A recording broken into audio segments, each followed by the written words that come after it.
எங்களை அதிகமாய் நேசிக்கிற எங்கள் அன்பின் பரம தகப்பனே, இந்த கிருபையான கர்த்தாவே, காலை வேளைக்காய் உமக்கு நாங்கள் நன்றி செலுத்துகிறோம்.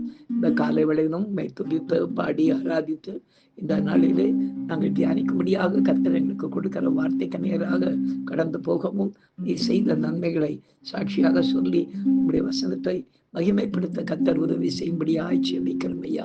பெரிய காரியங்களை செய்து கர்த்தருடைய நாமத்தை நாங்கள் மகிமைப்படுத்த உதவி செய்வீராக.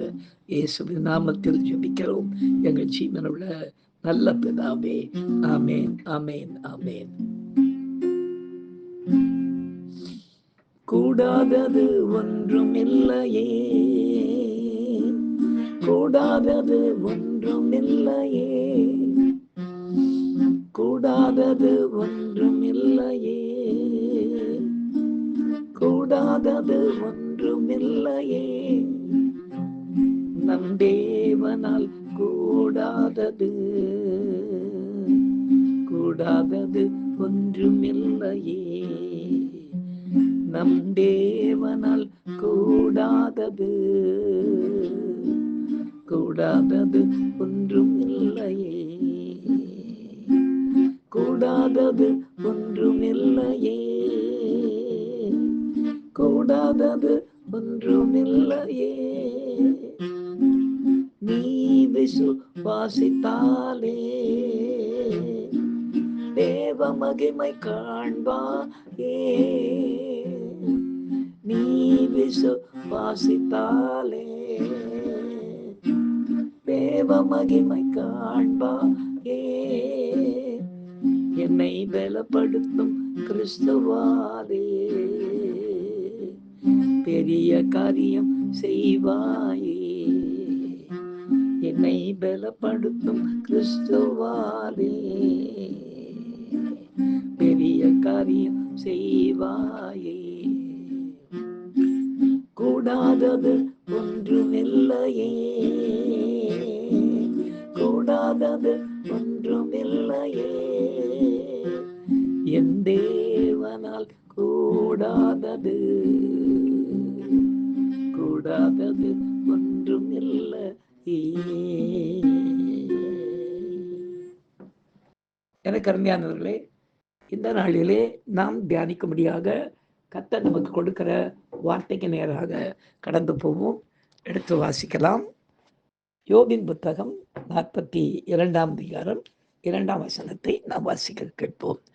தேவரீர் சகலத்தையும் செய்ய வல்லவர், நீர் செய்ய நினைத்தது தடைப்படாது என்பதை அறிந்திருக்கிறேன் என்று யோபு சொல்லுகிறார். பிரியமானவர்களே, மனிதர்களாகிய நமது வாழ்வில் நாம் எவ்வளவோ காரியங்களை செய்யும்படி நினைக்கிறோம், ஆனால் நடப்பதில்லை. சில வேளைகளில் கஷ்டப்பட்டு ஆரம்பித்து விடுவோம், ஆனால் அது தொடர்வதும் இல்லை, கடைசி வரை நிலைப்பதும் இல்லை. இதுதான் நமது நினைவுகளின், நம்முடைய சாமர்த்தியம், நம்முடைய திறமைகளினுடைய உச்சகட்டமாயிருக்கிறது. ஆனால் இங்கே யோபு சொல்வதை பாருங்கள். தேவரீர், நீர் ஒன்று அல்ல, இரண்டு அல்ல, சகலத்தையும் செய்ய வல்லவர், அது மட்டுமல்ல, நீ செய்ய நினைத்தது தடைப்படாது என்றும் கூறுகிறார். பிரியமானவர்களே, தெய்வராஜ்யத்திற்கென்று இன்னும் பணி செய்யும்படியாக கர்த்தரால் நாம் அழைப்பு பெற்றிருப்போமே, ஆனால் நாம் அறியாத, நாம் நினைக்காத இடங்களுக்கெல்லாம் கொண்டு சென்று அவர் அந்தந்த இடங்களில் என்ன செய்ய வேண்டும் என்று நினைத்திருக்கிறாரோ அந்த காரியங்களை நம்மை கொண்டு அவர் செய்து முடிப்பது அவருக்கு மிகவும் லேசான காரியம். அவர் செய்ய நினைத்தது ஒரு நாளும் தடைப்படாது, ஏனென்றால் அவர் கர்த்தர். இந்த நாளிலும் கூட இந்த வசனத்துக்கு ஏற்ற விதமாய் நடந்த ஒரு காரியத்தை நாம் இந்த நாளிலே சாட்சியாக கேட்போம். கர்த்தர் நாமே இந்த சாட்சியின் மூலமாக மகிமைப்படுவாராக. கிட்டத்தட்ட ஒரு 13-14 ஆண்டுகளுக்கு முன்பாக கர்த்தர் மதுரை பட்டணத்துக்காக எனக்கு ஜெபிக்க சொன்னார். அதற்குண்டான சில அடையாளங்களையும் கர்த்தர் காண்பித்தார். இதை உங்களோடு நான் ஏற்கனவே பேசியிருக்கிறேன். அப்படி அந்த அடையாளத்தை காண்பித்து மதுரை பட்டணத்திலிருந்தே ஒரு சகோதரை கொண்டு வந்து எனக்கு அடையாளம் காண்பித்த நேரத்தை சபைக்கு கொண்டு வந்து சேர்த்து அவரை மூப்பராக மாற்றி பிற்பாடு அவர் மூலமாக நான் மதுரைக்கு கடந்து போக கர்த்தர் உதவி செய்தார். அங்கே போய் நிறைய கூட்டங்கள் ஆரம்பமானது. பாஸ்டர்ஸ் மீட்டிங்லாம் பேசக்கூடிய அளவிற்கு கர்த்தர் அங்கே வாய்ப்புகளை கர்த்தர் ஏற்படுத்தி கொடுத்தார். அந்த நேரத்தில் ஒரு சபையினுடைய போதகரின் மூலமாக நான் வந்து என்னை சந்தித்து அவருடைய சபைகளுக்கு, அதாவது இப்பொழுது நான் போய் கொண்டிருக்கிற அந்த சபைக்கு தலைமை போதகராக அவர் என்னை நியமித்து, அங்கே எல்லாருக்கும் அவருக்கு சபை மக்களுக்கு எல்லாம் அந்த காரியத்தை அவர் வெளிப்படுத்தி சில அவருக்கு கத்தர் நடத்தின விதங்களை எல்லாம் சொல்ல ஆரம்பித்தார். இதன் நிமித்தமாக தொடர்ந்து நான் ஒவ்வொரு மாதமும் 3ஆம் வாரம் தவறாமல் மதுரைக்கு நான் போய் கொண்டிருந்தேன். இப்படி போய் கொண்டிருந்த விடையிலே போன வருடம் மே மாதத்திலே ஒரு முக்கியமான ஒரு கூட்டம், அதாவது வெறும் சாட்சி சொல்ல வேண்டிய ஒரு கூட்டத்துக்கு என்னை அழைத்து சென்று காலையில செய்தியும் மதிய விடையிலே 3½ மணி நேரம் வெறும் சாட்சி, வேற ஒன்றும் இல்லாதபடி எல்லாவற்றையும் சொல்லி எல்லாவற்றையும் முடித்து அன்றைக்கு நான் வீடு வந்து சேர்ந்த வேளையிலே மிகவும் சுகமீனப்பட்டு படுத்துட்டேன். அதோடு போய் டாக்டர்ஸ் கிட்ட செக் பண்ணும்போது தான் கடந்த நாட்களே நான் உங்களுக்கு சொன்ன பிரகாரம் இனி இவர் எழுந்திருக்கவே மாட்டார், முடியவே முடியாத காரியம், இவருடைய காரியம் முடிந்து போனது என்று பார்த்த எல்லா டாக்டர்ஸும் அப்பல்லோலேருந்து எல்லாரும் பார்த்து சொல்லிவிட்டார்கள். இனிமேல் இவரால் நிற்க முடியாது, உட்கார முடியாது, எழுந்திருக்க முடியாது, ஒன்றுமே செய்ய முடியாது, அந்த அளவுக்கு ஒரு உச்சக்கட்டத்திலே இருக்கிறார், வியாதியினுடைய உச்சக்கட்டத்தில் என்று இதை நான் உங்களுக்கு கடந்த நாட்களில் இந்த சாட்சியின் மூலமாக சொல்லிக் கொண்டிருந்தான். எனக்குள்ள மனசுக்குள்ள ஒரு ரொம்ப பாரம். ஐயோ, மறுபடியும் மதுரைக்கு போக முடியுது, ஒரு பெரிய குறையாக சொல்லிட்டாங்களே, போய் சாட்சி நிறைய சொன்னதுனால ஒருவிட பிசாசு கோவப்பட்டு சாத்தான் இந்த மாதிரி பிரச்சனை பண்ணிட்டான்னு நான் கிளியராக எல்லாருக்கும் சொல்ல ஆரம்பித்தேன்.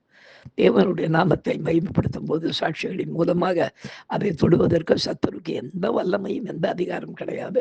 கர்த்தர் மறுபடியும் காரியத்தை செய்வார் என்று என் மனதுக்குள்ளே நான் ஜெபித்துக் கொண்டே இருந்தேன். கர்த்தருடைய நாமம் மாத்திரம் மகிமைப்படுவதாக. பிற்பாடு தொடர்ந்து நிறைய சிகிச்சைகள் எனக்கு கொடுத்து கொண்டே இருந்தார்கள். ஆனால் எல்லா சிகிச்சையின் மத்தியில் சொந்த காரியம் தான் கம்ப்ளீட் ரெஸ்ட். நீங்கள் படுத்த படுக்கையில் ரெஸ்ட் எடுக்கணும்.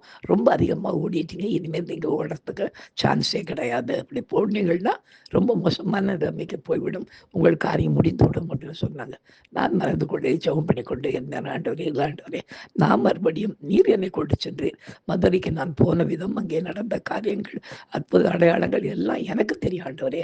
அதனால நிச்சயமாக நீர் அதை குறித்து நீர் எனக்கு காரியத்தை சொல்லும் என்று நினைத்து கொண்டிருந்த விடையிலே ஒரு வருடம் கழித்து, ஒரு வருடமாய் போக முடியாத அந்த ஊழியத்தை மறுபடியும் இந்த மாதத்தை தொடர்ந்து செய்ய கர்த்தர் உதவி செய்தார். திடீரென்று எனக்கு அங்கிருந்து டிக்கெட் போட்டு அழைப்பு வரும். நான் இங்கிருந்து புறப்பட்டு சென்று வழக்கம் போல ஞாயிற்றுக்கிழமை காலையிலும் ஞாயிற்றுக்கிழமை மாலையிலும் சபையில் நின்று தேவனுடைய வார்த்தையை பகிர்ந்து கொள்ள உற்சாகமாய் அந்த நாளிலே சாட்சிகளை எல்லாம் சொல்லி வந்து சேர கர்த்தர் உதவி செய்தார். எனக்கு அருமையானவர்களே, தேவரின் சகலத்தையும் செய்ய வல்லவர். நீ செய்ய நினைத்தது தடைப்படாது என்று சொல்லப்பட்ட வார்த்தையின்படியாக அவர் என்ன செய்ய நினைத்திருந்தாரோ அதை என்னை கொண்டு செய்து முடித்தார். கர்த்தருடைய நாமம் மாத்திரம் இந்த சாட்சியின் மூலமாய் மகிமைப்படுவதாக. நாம் ஜெபிக்கலாம். எங்களை அதிகமாய் நேசிக்கிற எங்கள் அன்பின் பரம தகப்பனே, இந்த கிருபையான விளைக்காய் மக்கள் நன்றி செலுத்துகிறோம், மகிமைப்படுத்துகிறோம். ராஜா கர்த்தாவே, நாங்கள் நினைக்கிற காரியங்களை எங்களால் செய்ய முடியாது ஆண்டவரே.